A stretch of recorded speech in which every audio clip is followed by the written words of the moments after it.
Casanevas, qui arrive de Pise. Maintenant, la parole à Antoine Berre, représentant de la communauté internationale de makers. Et Antoine aussi, 7 minutes. Merci.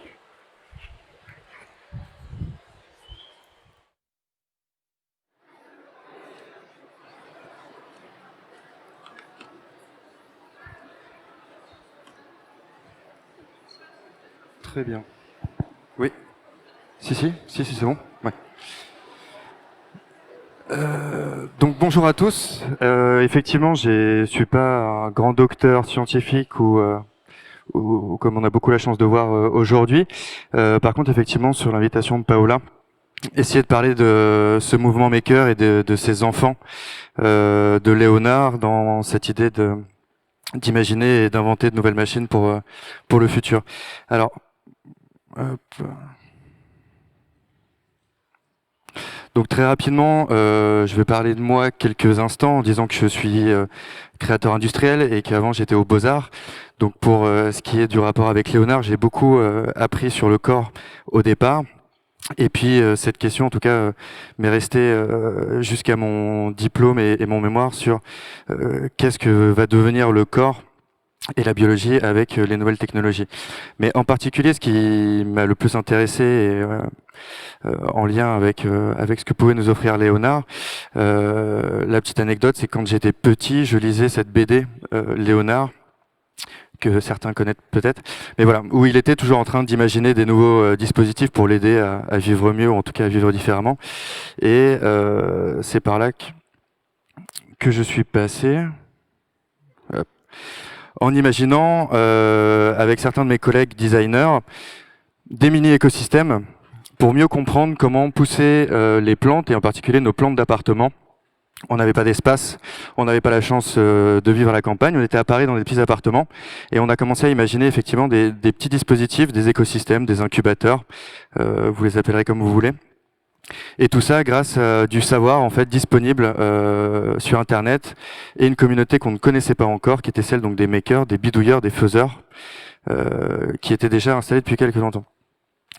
On a donc proposé, en gage de bonne foi aussi, puisqu'on avait tout récupéré de personnes qui savaient, on a imaginé un kit que chacun pourrait construire à côté de chez soi, dans des petits espaces qu'on appelle des Fab Labs ou des makerspaces pour ceux qui connaissent, et qui mettent à disposition tout un tas d'outils numériques pour pouvoir produire et partager effectivement ce qu'on a appris en faisant.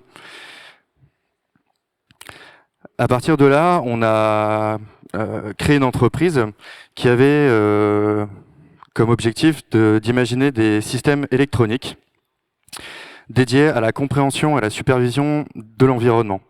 Et ça, comme il a été rappelé effectivement dans une vision peut-être très ancienne, mais d'un monde divisé en 4 éléments, qui étaient l'eau, l'air, la terre et le feu même, qui était la lumière, et autour effectivement d'un petit dispositif de contrôle qu'on pouvait mettre à peu près n'importe où. Tout ça pour aboutir effectivement aujourd'hui, dans cette société qui évolue beaucoup dans une technophilie, on va dire. Je sais pas où j'appuie. Si, voilà. À imaginer une station météorologique pour tout ce qui est agriculture connectée et aider finalement les producteurs ou alors des particuliers à mieux comprendre et à agir en conséquence de son territoire, en conséquence de l'évolution du climat. Et tout ça via une petite application et des dispositifs autonomes en énergie.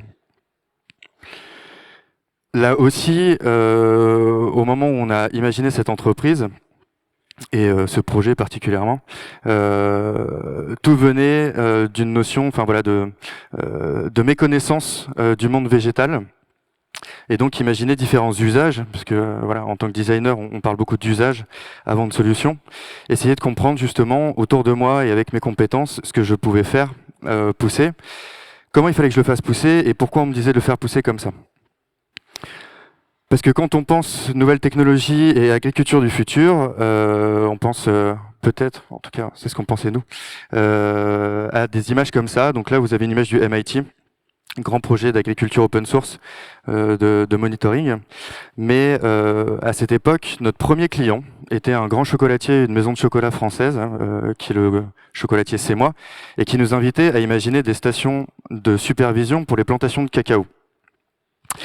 Sauf que on n'allait pas expérimenter nos dispositifs en fait au MIT. On allait expérimenter en pleine Côte d'Ivoire, dans la brousse, avec aucune infrastructure, ni de communication, ni d'électricité. Et finalement aussi, au-delà d'essayer de comprendre quelle technologie il fallait mettre en place ou quelle solution technique, on s'est rendu compte que le plus important, c'était surtout et principalement d'écouter les fermiers, les gens qui travaillaient en fait en début de chaîne, pour nous expliquer leurs besoins et pas ceux qu'on imaginait à quelques centaines voire milliers de kilomètres de chez eux. Et surtout avoir un partage de science beaucoup plus basé sur l'expérience empirique plutôt que théorique, et celle qu'on avait pu avoir nous. Donc à partir de là, avec un de mes acolytes qui est dans la salle, on a imaginé des dispositifs justement open source, donc qui peuvent être réutilisés par tout le monde, mais on avait aussi beaucoup appuyé sur le besoin qu'ont ces personnes, ces fermiers, ces agriculteurs, ces gestionnaires de sites, à pouvoir intervenir sans notre aide et comprendre ces dispositifs. Donc on est vraiment parti aussi sur la création et la conception de briques fonctionnelles à assembler et accessibles pour tous, sans aucune formation préalable ou très peu. Donc oui, on voyait là, c'était de l'analyse de fermentation de cacao pour ceux qui sont un petit peu là-dedans, ou en tout cas dans les problématiques d'agriculture. C'est l'exemple que vous voyez sur la droite.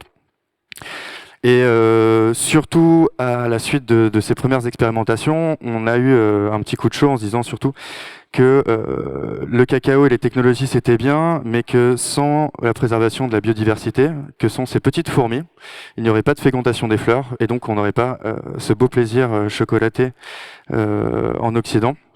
Et ça nous a poussé aussi à imaginer des outils, ou en tout cas une meilleure manière de pousser cette préservation de la biodiversité et de la préservation de la nature. Après, je passerai très vite sur des cas d'usage, mais tout ça pour vous parler aussi de principe de bio-inspiration, en tout cas ce qui m'a toujours été le plus cher et qu'on retrouve partout dans la nature, c'est la question de collaboration.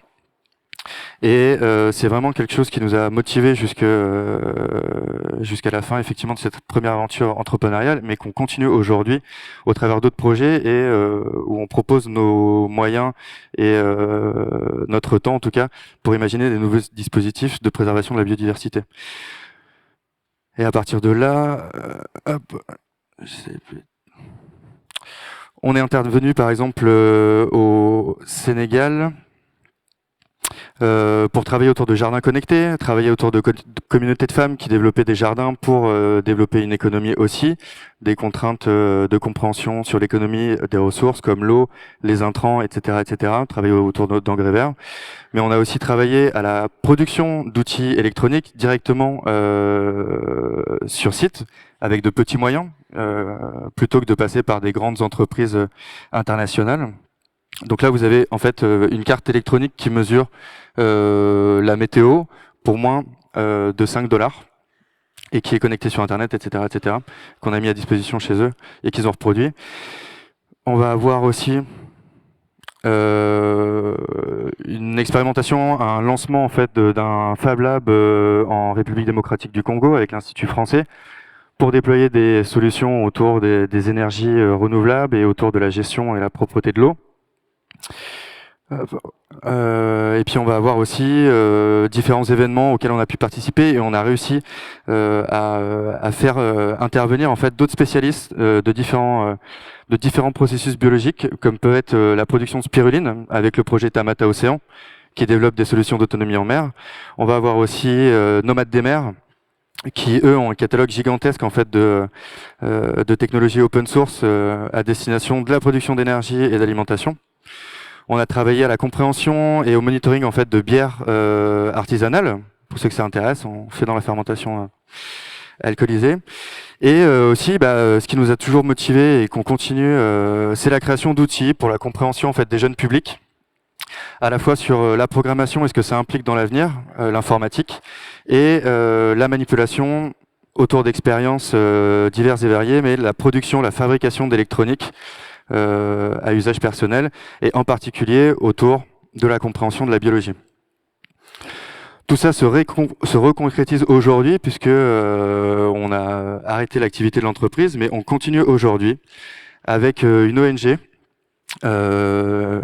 qui est auprès de l'ONU et de l'UNESCO à Genève, dans laquelle en fait on va développer justement des séjours pour des jeunes publics pour la création d'outils d'analyse et de sciences participatives. Des chercheurs viennent avec des besoins d'outils et pendant des semaines, 1 ou 2 semaines, on va fabriquer les systèmes de supervision et on va les tester après en fonction des cas. Et comme a pu faire mon prédécesseur juste avant, je lance un grand appel, puisqu'aujourd'hui, avec Objectif Science International, on cherche à développer des clubs sciences, on cherche à développer de nouveaux séjours. Donc si vous êtes chercheur, docteur, que vous avez besoin d'outils numériques, de l'autre côté, on se chargera d'avoir des citoyens qui veulent justement faire profiter leurs compétences pour des projets de recherche en tout genre. Voilà, je vous remercie.